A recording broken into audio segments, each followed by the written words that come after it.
Anton Chekhov, the darling. Olenka, the daughter of the retired collegiate assessor Plemyannikova, was sitting on the porch in her courtyard, lost in thought. It was hot. The flies were persistently annoying, and it was so pleasant to think that evening would soon arrive. Dark rain clouds were gathering from the east, and an occasional breath of moisture drifted from that direction. In the middle of the yard stood Kukin, the entrepreneur and manager of the Tivoli Pleasure Garden, who lived right there in the courtyard wing. He was looking at the sky. "Again," he said in despair. "It's going to rain again. Rain every day. Rain every day, as if on purpose. This is a noose. This is ruin. Terrible losses every single day." He threw up his hands and continued, addressing Olenka. "There you have it, Olga Semyonovna. That is our life. It's enough to make one cry. You work, you strive, you suffer, you spend sleepless nights thinking of how to make things better. And what for? On one hand, you have the public, ignorant and primitive. I give them the very best operetta, a fairy play, magnificent singers, but do they need it? Do they understand any of it? No, they want a sideshow. They crave vulgarity. And on the other hand, look at the weather. Rain almost every evening. Since the 10th of May, it has been pouring through the rest of May and June. It is simply a nightmare. The public doesn't come, but don't I still have to pay the rent? Don't I have to pay the performers?" The next day, toward evening, the clouds gathered again, and Kukin said with hysterical laughter, "Well, so what? Let flood the whole garden. Let drown me too. May I have no happiness either in this world or the next. Let the actors sue me. What is a lawsuit? Send me to hard labor in Siberia, to the scaffold. Ha ha." And on the third day it was the same. Olenka listened to Kukin silently and seriously, and sometimes tears would well up in her eyes. In the end, Kukin's misfortunes touched her, and she fell in love with him. He was short, thin, with a sallow face and hair combed over his temples. He spoke in a thin tenor voice, and when he spoke, he twisted his mouth. Despair was always written on his face, yet he inspired in her a true, deep feeling. She was always in love with someone and could not exist otherwise. Previously, she had loved her papa, who now sat ill in a darkened room in his armchair, breathing heavily. She had loved her aunt, who occasionally, once every 2 years, visited from Bryansk. And even earlier, when she attended the pro-gymnasium, she had loved her French teacher. She was a quiet, kind-hearted, compassionate young woman with a gentle, soft gaze, and she was very healthy. Looking at her full, rosy cheeks, her soft white neck with its dark mole, and the kind, naive smile that appeared on her face when she heard something pleasant, men would think, "Yes, not bad at all," and they would smile back. The lady guests could not help themselves. In the middle of a conversation, they would suddenly grab her hand and exclaim in a burst of pleasure, "You darling!" The house in which she had lived since birth, and which was left to her in a will, was situated on the outskirts of town, in the gypsy settlement, not far from the Tivoli garden. In the evenings and at night, she could hear the music playing in the garden and the rockets bursting with a crackle. It seemed to her that Kukin was at war with his fate, taking his main enemy, the indifferent public, by storm. Her heart would sink with sweet emotion.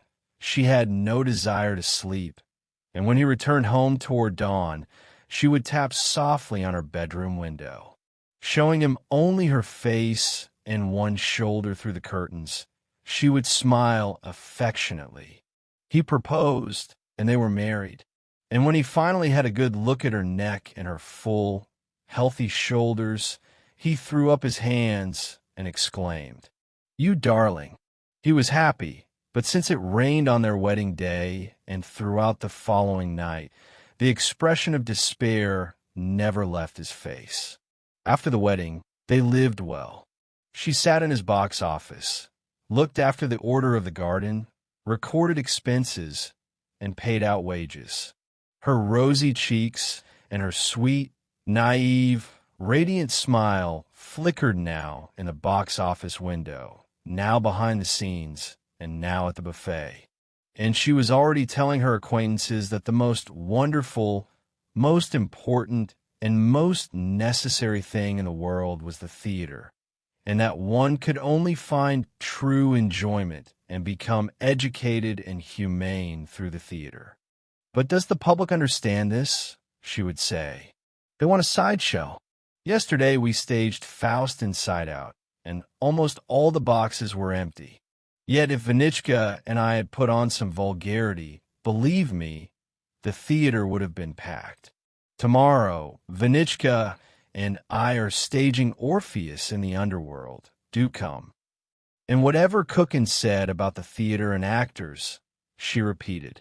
Like him, she despised the public for its indifference to art and its ignorance. She meddled in rehearsals, corrected the actors, kept an eye on the musicians' behavior. And when the local newspaper gave the theater an unfavorable review, she would cry and then go to the editorial office to demand an explanation. The actors liked her and called her Vanichka and I, or darling. She pitied them and gave them small loans. And if they happened to deceive her, she only cried quietly and never complained to her husband. In winter, too, they lived well. They rented the town theater for the whole season and sublet it for short periods to a little Russian troupe, a magician, or local amateurs. Olenka grew plumper and beamed with pleasure, while Kukin grew thinner and more sallow, complaining of terrible losses, even though business was not bad all winter. At night he coughed, and she would give him raspberry tea or lime blossom water, rub him with cologne, and wrap him in her soft shawls. "You are such a dear," she would say with absolute sincerity, smoothing his hair. "You are so handsome." During Great Lent, he left for Moscow to recruit a troupe, and without him, she could not sleep. She sat by the window all night, staring at the stars. At such times, she compared herself to the hens, who also stay awake all night and feel uneasy when there is no rooster in the henhouse. Kukin was delayed in Moscow and wrote that he would return by Easter, already sending instructions regarding Tivoli in his letters. But late on Monday of Holy Week, there came an ominous knock at the gate. Someone was pounding on the door as if on a barrel. Boom, boom, boom. The sleepy cook, splashing her bare feet through the puddles, ran to open it. "Open up, if you please," a deep bass voice called from behind the gate. "A telegram for you." Olenka had received telegrams from her husband before, but now, for some reason, she was struck numb. With trembling hands, she opened the telegram and read the following. "Ivan Petrovich died suddenly today, passed away, awaiting instructions, funeral Tuesday." The telegram actually contained typos like hohorals and another unintelligible word. It was signed by the director of the operetta troupe. "My precious," Olenka sobbed. "My darling Vanichka, my precious.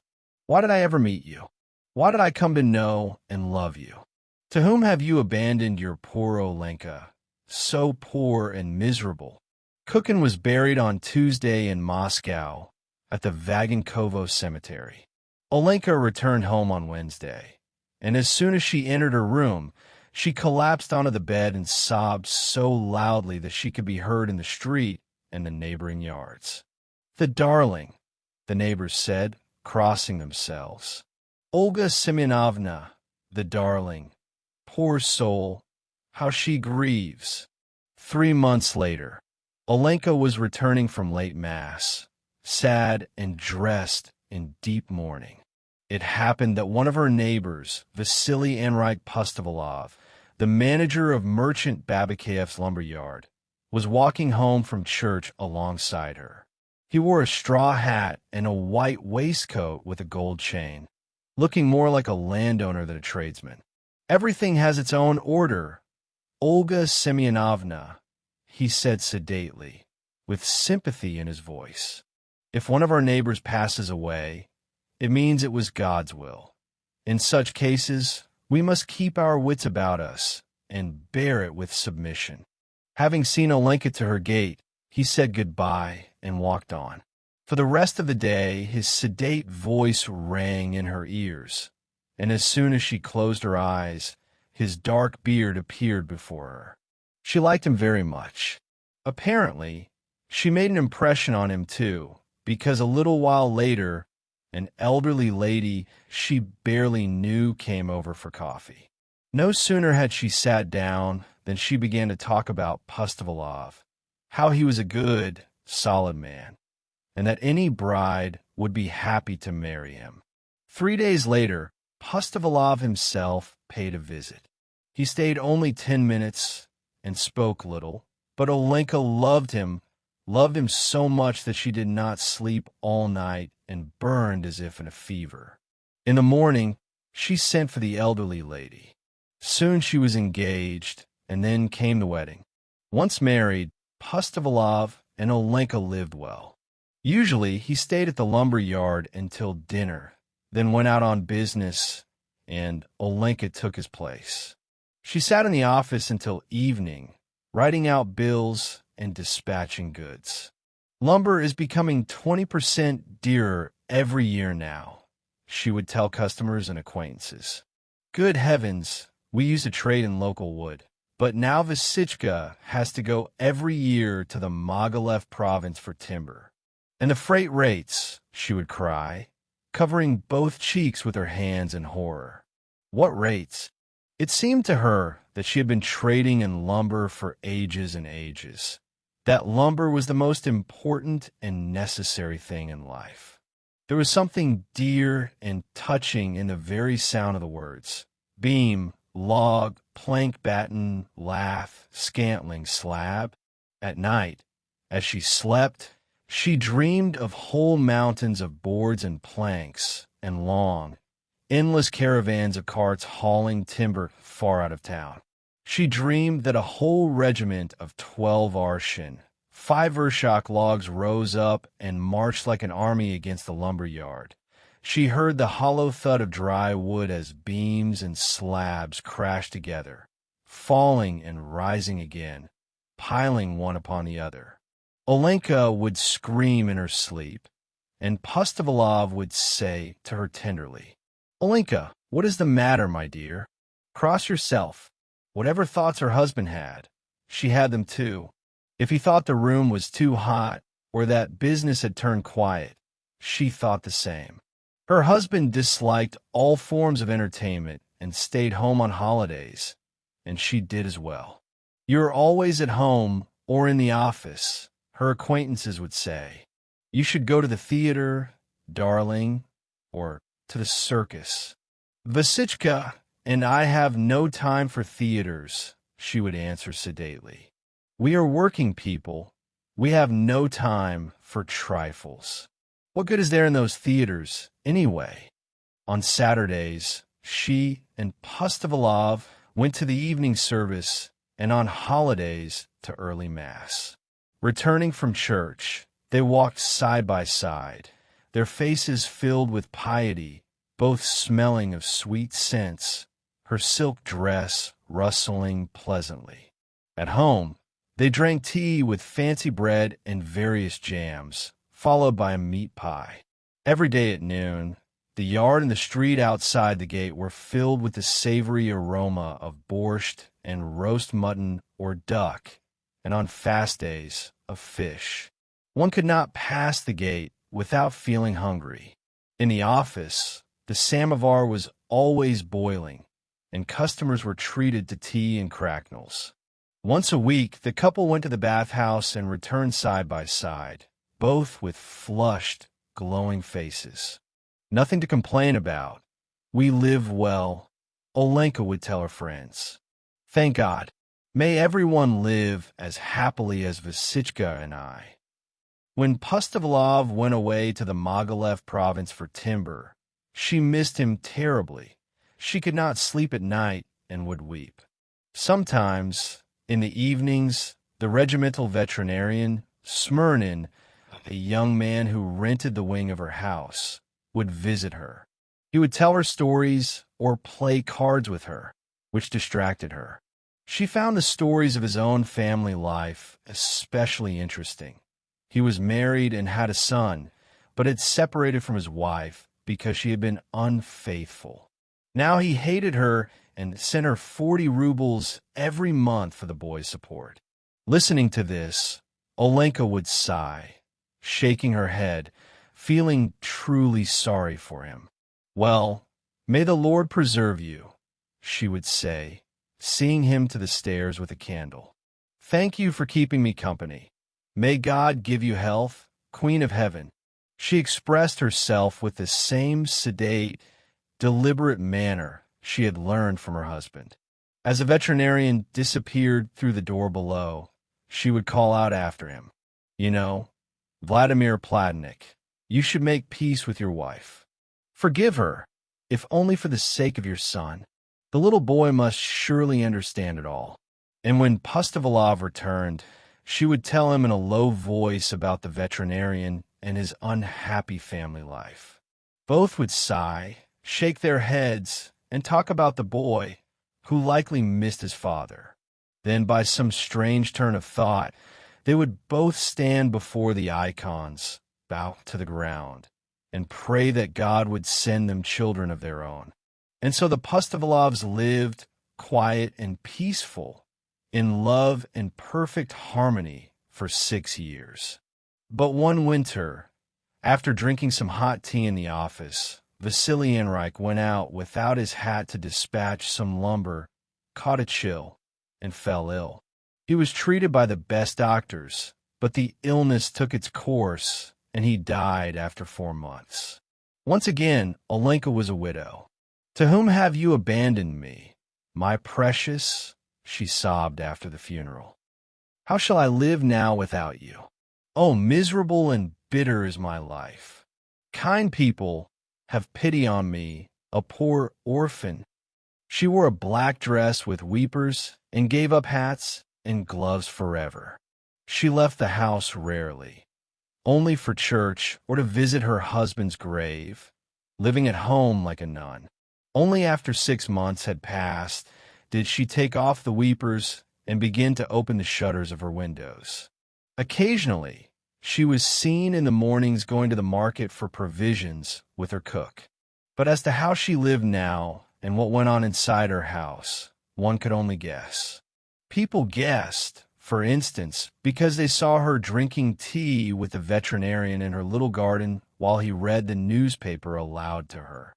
And because, meeting a lady friend at the post office, she remarked, "There is no proper veterinary inspection in our town, and that is why there is so much illness. You hear of it all the time. People getting sick from the milk and catching infections from the horses and cows. In truth, the health of domestic animals should be cared for just as much as the health of human beings." She repeated the veterinarian's thoughts and was now of the same opinion as he was about everything. It was clear that she could not live even a single year without an attachment, and she had found her new happiness right there in her own garden wing. Anyone else would have been judged for this, but no one could think ill of Olenka. Everything in her life was so transparent. She and the veterinarian told no one of the change in their relationship and tried to keep it a secret, but they failed, for Olenka could have no secrets.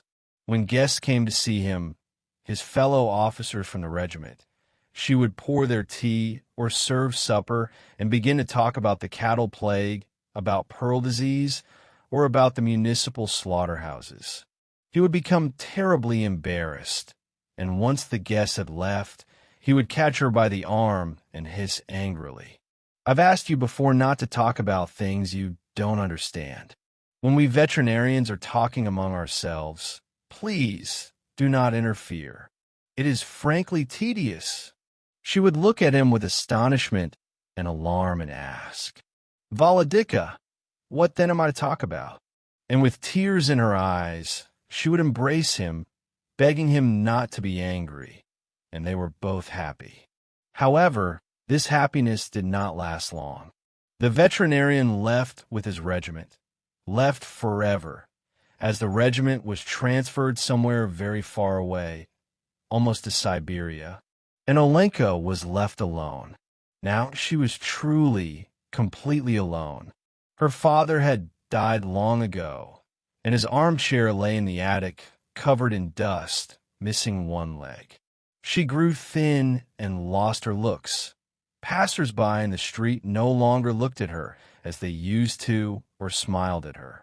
It was clear that her best years were over, left behind, and now a new kind of life was beginning, an unknown life that was better not to think about.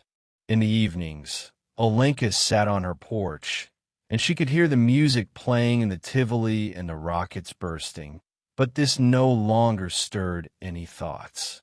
She gazed indifferently at her empty yard, thought of nothing, desired nothing, and later, when night fell, she went to sleep and dreamed of that same empty yard. She ate and drank as if by force. But worst of all, she no longer had any opinions. She saw the objects around her and understood everything that was happening, but she could not form an opinion about anything and did not know what to talk about. And how terrible it is to have no opinion.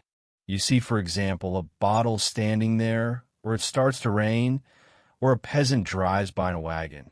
But as to why that bottle is there, or why it rains, or what the peasant signifies, you cannot say, and you couldn't say even if offered 1,000 rubles. In the days of Kukin and Pustovalov, and later with the veterinarian, Olenka could explain everything and would have offered an opinion on anything at all. But now, both in her thoughts and in her heart, there was the same emptiness as in her yard. It was as haunting and bitter as if she had swallowed wormwood. Little by little, the town expanded in all directions. The gypsy settlement was now called a street, and where the Tivoli garden and the lumber yards used to be, houses had grown up and a series of side streets had formed. How quickly time flies! Olenka's house had grown dark. The roof had rusted, the shed leaned to one side, and the whole yard was overgrown with weeds and stinging nettles. Olenka herself had grown old and plain. In the summer she sits on the porch, and her soul feels as empty and tedious as ever, tasting of wormwood.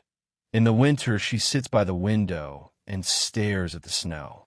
If a breath of spring blows, or the wind brings the tolling of the cathedral bells, memories of the past suddenly flood back. Her heart tightens sweetly, and abundant tears flow from her eyes, but only for a minute. Then comes the emptiness again, and she wonders why she is alive. The little black cat, Briska, rubs against her and purrs softly, but Olenka is not moved by these feline endearments. Is this what she needs? She needs a love that would possess her whole being, her whole soul and mind. A love that would give her thoughts, a direction in life, and warm her aging blood. And she shakes black Briska from her lap and says with annoyance, "Go away, go on. There's nothing for you here." And so it goes, day after day, year after year. Not a single joy and not a single opinion. Whatever Mavra the cook says is good enough for her. One hot July day, toward evening, as the town cattle were being driven down the street and the yard was filled with clouds of dust, there was a sudden knock at the gate. Olenka went to open it herself, and as she looked out, she was struck dumb. Standing at the gate was the veterinarian Smirnin, now gray-haired and in civilian clothes. Everything came back to her at once. She could not restrain herself, burst into tears, and laid her head on his breast without saying a word. In her great agitation, she did not notice how they both went into the house and sat down to drink tea. "My precious," she murmured, trembling with joy. "Vladimir Plemyannikov, where has God brought you from?" "I want to settle here for good," he told her. "I've retired from the service and come to try my luck at a free, settled life. And it's time to send my son to the gymnasium. He's grown up. I have, you see, made peace with my wife." "And where is she?" Olenka asked. "She's at the hotel with our son, and I'm out looking for an apartment." "Lord, bless you, why don't you take my house? Isn't it a fine apartment?" "Oh, heavens, I wouldn't take a penny from you," Olenka cried, becoming flustered and weeping again. "Live here, and the wing will be enough for me. What a joy, O Lord!" The very next day, the roof was being painted and the walls whitewashed. Olenka, her hands on her hips, walked about the yard giving orders. Her old smile lit up her face, and she came alive, looking refreshed, as if she had woken from a long sleep. The veterinarian's wife arrived, a thin, plain woman with short hair and a peevish expression, and with her came the boy, Sasha. He was small for his age, he was going on 10, but chubby, with clear blue eyes and dimples in his cheeks. No sooner had the boy entered the yard than he began chasing the cat, and his bright, joyful laughter rang out immediately. "Auntie, is this your cat?" he asked Olenka. "When she has kittens, please give us one. Mama is very afraid of mice." Olenka talked with him, gave him tea, and suddenly her heart felt warm and tightened sweetly, as if this boy were her own son. And that evening, as he sat in the dining room repeating his lessons, she watched him with tender pity, whispering, "My precious, my handsome boy, my little one, so clever and so fair." "An island is defined," he read aloud, "as a piece of land entirely surrounded by water. An island is a piece of land," she repeated, and this was the first opinion she had expressed with confidence after so many years of silence and emptiness of thought. Now she had opinions of her own.